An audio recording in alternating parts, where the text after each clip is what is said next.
what I want to see, play against Opetaia. Oh, okay. You understand me? This is what I hope to have. Same. I wish for this as well. We need to see this fight. Before, in our generation, we see all the greatest fighters. Heading towards that light at the end of the tunnel, you know, chasing that unification dream. And then once I've ticked that box, who knows what's next? You know what I mean? We either go heavyweight, we could get a super fight. Turki Alalshikh actually told me, we get this mandatory out of the way.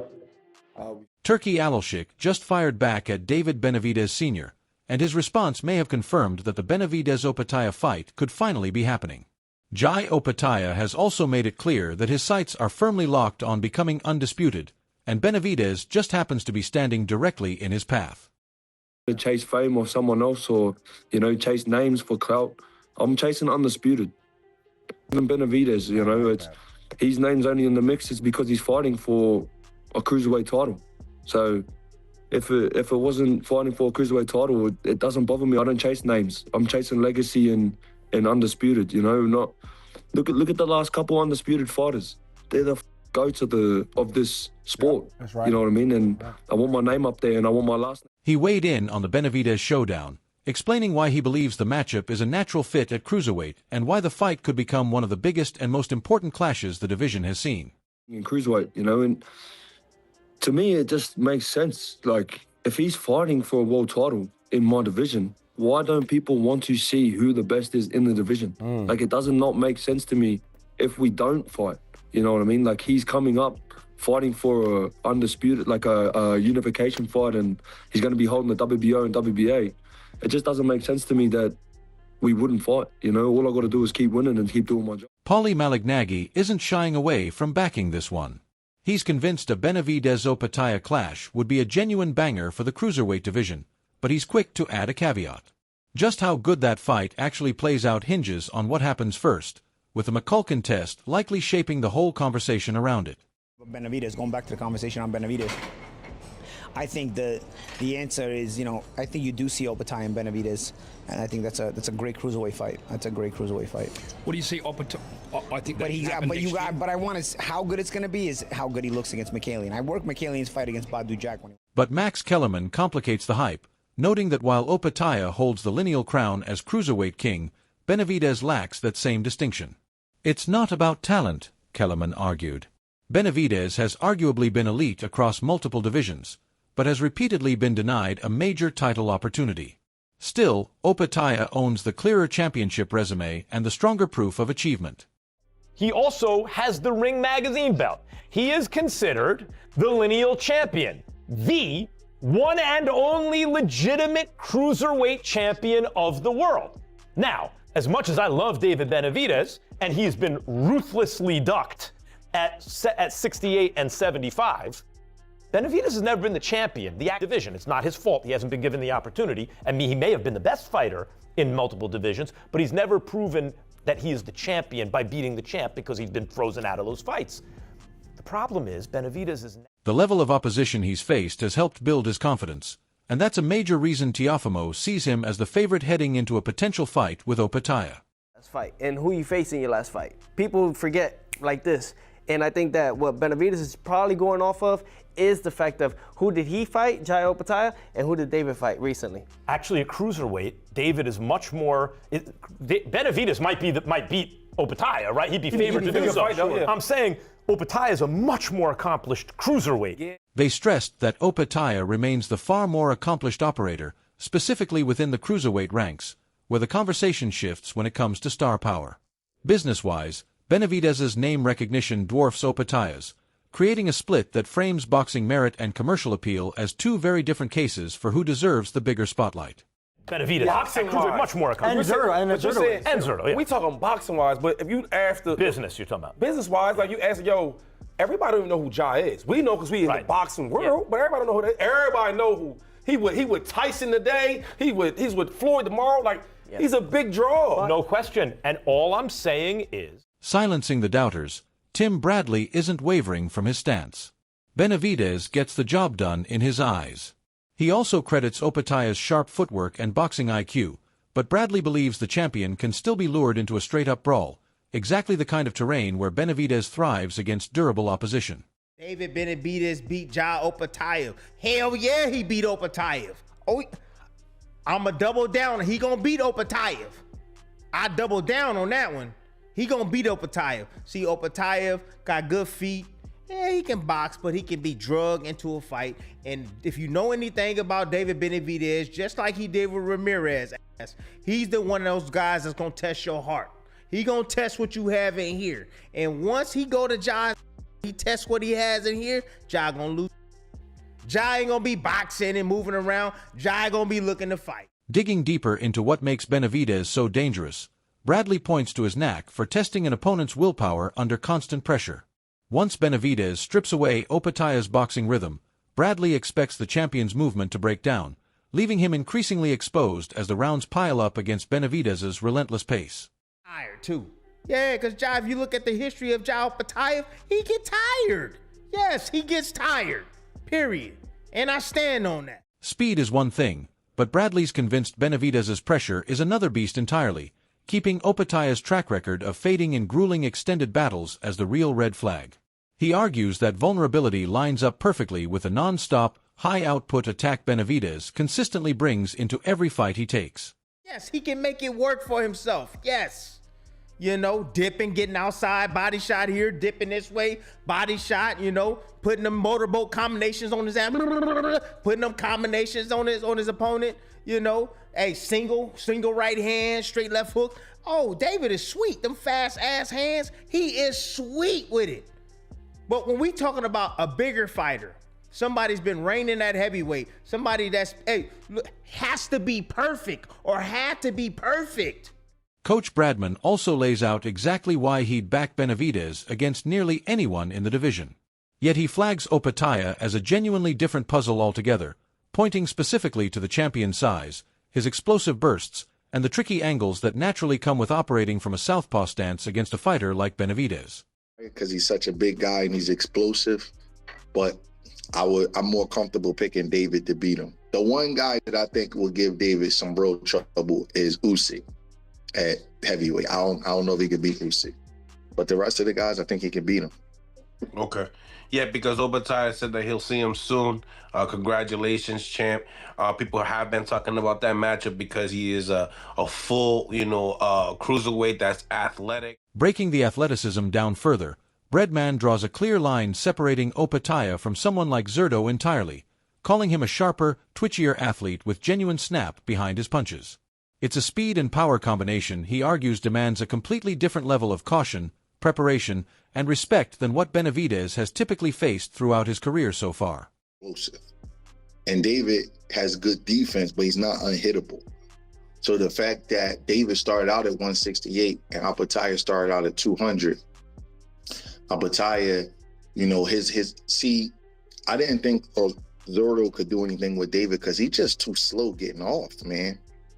You know what I mean? Like, everything is not about speed, man, but when the speed difference is that big, you got to have some kind of like masterful timing or jab or something to offset that. He's just too slow. Opetaia not slow like that. Widening the lens, Max Kellerman frames this potential matchup as nothing short of an undisputed caliber event. He tips his cap to Opetaia's standing as the division's Ring magazine title holder.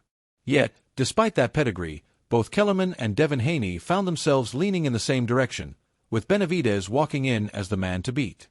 He got the Zuffa belt, it's true. He's considered the cruiserweight champ, and clearly Benavidez is now the man, the name in the division. I think, Devin, that Benavidez would be favored to beat anyone in the division, probably the betting favorite, including Opetaia. 100%. I think he would definitely have to be. I think, like I said, this is something we've never seen in the cruiserweight division. So I think that he's a good fighter, but I think that Benavidez. Pointing to Benavidez's recent output, they highlight tools rarely seen at cruiserweight, the kind of weapons that could spell serious stylistic trouble for anyone standing across the ring. The group keeps circling back to one nagging question: whether the size, speed, and combination punching Benavidez brings might simply be too much for Opetaia to handle. That's a competitive fight? Do you think it goes a lot of rounds? Do you think it's a fight of the year type of fight? Yeah, I think that it's a very competitive fight because, Jai, he has speed, he has power, he has experience, and he's been at the weight. But like I said, I just think that Benavidez is levels above him. It's probably too much, though. I think Benavidez is probably too much for Jai. Jai is nice, though, right? And as he said on the tweet, puff, puff, pass, he wants to smoke. Only thing is the smoke you ask him for, it's a lot. You talking about size, you talking about speed, combinations, you talking about power. Taking it a step further, Kellerman places Benavidez's hand speed and output in territory usually reserved for the sports elite few, a level he doubts Opetaia has ever truly been tested against. It's a rare comparison to make, and when it surfaces, it can completely reshape expectations for how the fight could actually play out once these two elite fighters finally cross paths inside the ring. On crossing platforms and everything, is there any part of that where it gives it a little bit of difficult way of making the fight happen? I think when there's enough money there in a fight, people are interested enough, fights get made. But I want to say something about Benavidez, who I still think is one of the most ducked fighters ever in boxing. And why? He's had a lot of big fights. Because I don't care what alphabet you have. To me, there's one champ. When you were an alphabet champ, I told you, you got mad at me because I didn't call you champion because you had a belt. Then you became champion. You became an actual champion. I even called him email champion. Continuing his breakdown, Coach Breadman frames Opetaia as a genuinely elite athlete, young and dangerous thanks to his physical tools. While he credits Benavidez's skill and defensive instincts, Breadman insists caution is non-negotiable here, drawing on Benavidez's past struggles against powerful, physical opposition like Morel as a cautionary reference point for what could happen. And he's young, and he's mean, and he's going to be fighting hard. I think David might know a little bit too much for him. I think he might be a little bit too skillful for him and be a little bit too slick. But his raw athleticism and punching power is something David going to have to be careful with. Remember the Morel fight where David was winning rounds, but Morel was shaking David up because he was big and he was strong and he was like physical with him. He was shaking David up with some punches. Extending that comparison further, Breadman weighs Opetaia directly against Morel, calling the champion both bigger and marginally sharper technically. It's a rare combination, especially considering he'd be carrying roughly 25 extra pounds into the fight. Even so, Breadman doesn't abandon his reading entirely, suggesting Benavidez's slickness could still prove too much for Opetaia, though that significant size gap remains impossible to ignore. David up with some punches, if you remember that fight. It wasn't a thing where Morel was winning more rounds than he was, but it was like a danger, like, yo, I just can't do what I want to do with this guy because he's so big and he's so strong and he's fighting back. Well, Opetaia is bigger than Morel and he's a little better. A little better, huh? Yeah, I think he's a little bit better than Morel. Okay. Yeah. Not a lot, but I think he's a little better. And he's 25 pounds bigger. Yeah. Taking his stance, Sergio Mora breaks down the anticipated matchup, arguing Opetaia is actually the more dangerous man here. He points to natural size, raw power, and elite footwork as key advantages. He believes Benavidez has no real answer, no matter how impressive his resume may look on paper. An underdog against Opetaia. Do you really mean that? Like, are you 100%. Okay. Why? Explain that, please. Same reason I made Benavidez a favorite against Zurdo. I made Benavidez a favorite against Canelo. I know what I'm watching. Opetaia is stronger. Pound for pound in punching, Opetaia punches a lot harder with one single shot than Benavidez. He's a harder, heavy-handed puncher. He's a southpaw. He has better feet than Benavidez. He's just as mean as Benavidez. That would be violent, man. That fight would. Chris Mannix and Mora dig into Benavidez's hand speed and his knack for closing distance quickly. Mora doesn't dispute Benavidez's elite pedigree, but he won't budge either. Opetaia's awkward southpaw angles and heavy hands, he insists, create problems that most of the division simply isn't built to solve. Opetaia is as mean as Benavidez? 100%. Oh, man, yes. Look at the look in his eyes every time he does an interview. We've interviewed him. He doesn't smile. All right, I'm not He's talking about the interview dude, stuff. man. I'm not talking about the interview stuff. I'm talking about in the ring. Like Opetaia is a Benavidez mean dude. He's a mean dude. Yes. I look, I'm a fighter. You're not. I see what the hell I'm seeing whenever I'm around Jai Opetaia. This is violent, man, and he has heavy hands and he has quick feet, and he does it from that left-handed stance. Opetaia will beat Benavidez if they ever fight. That's just my early prediction. I think Benavidez is top pound for pound. Pushing back, Mannix admits Opetaia has the tools, but questions whether he's truly proven them against real elite competition, pointing to a faded Marcus Brown as his signature win and a shaky outing in Australia since.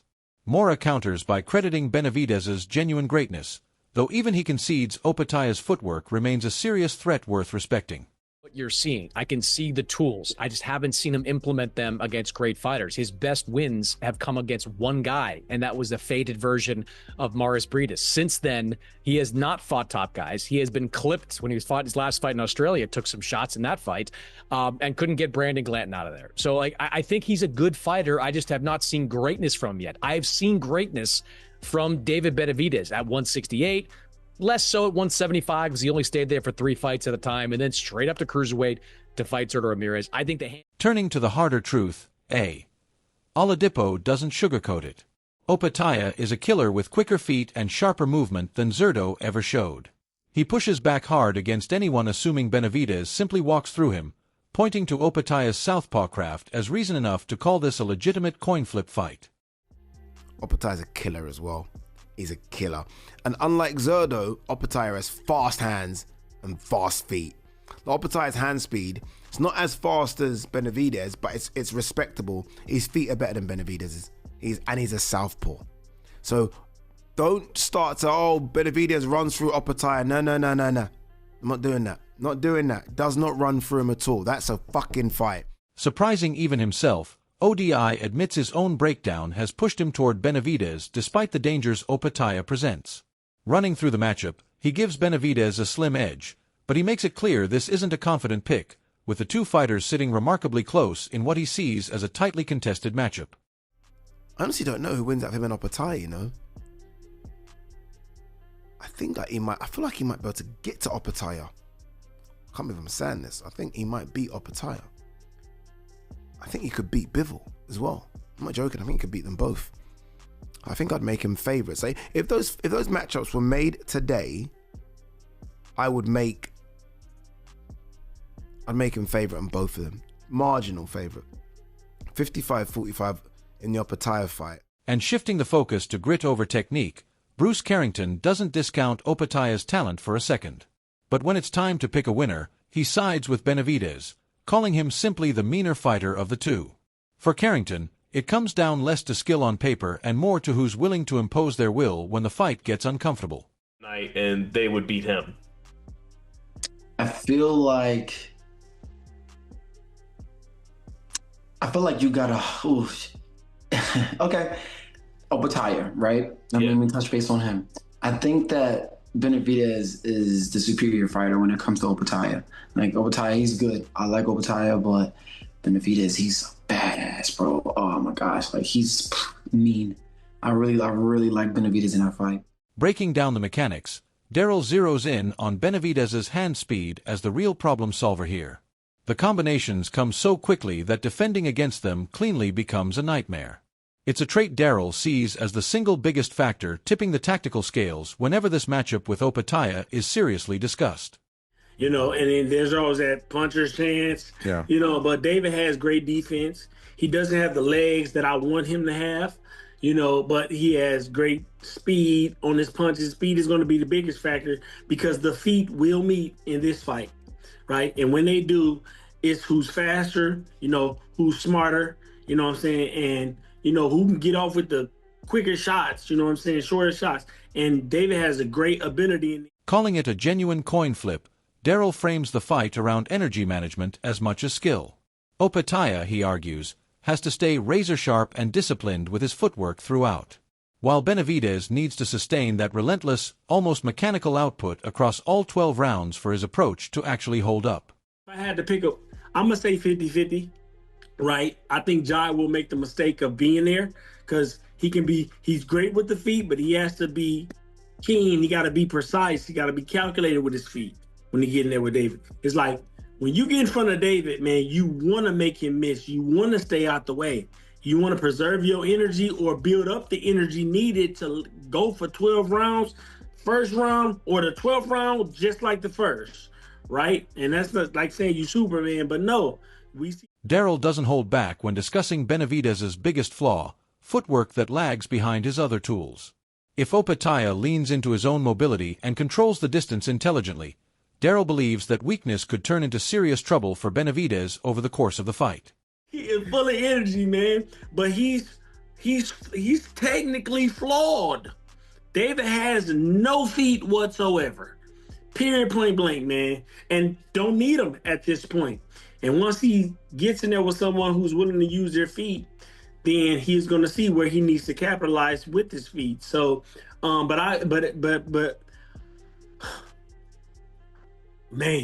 I refuse to pick. This is one of them ones I want to be right with, because if I had to pick, and I feel like I want to tell you, but I'm not going to do it.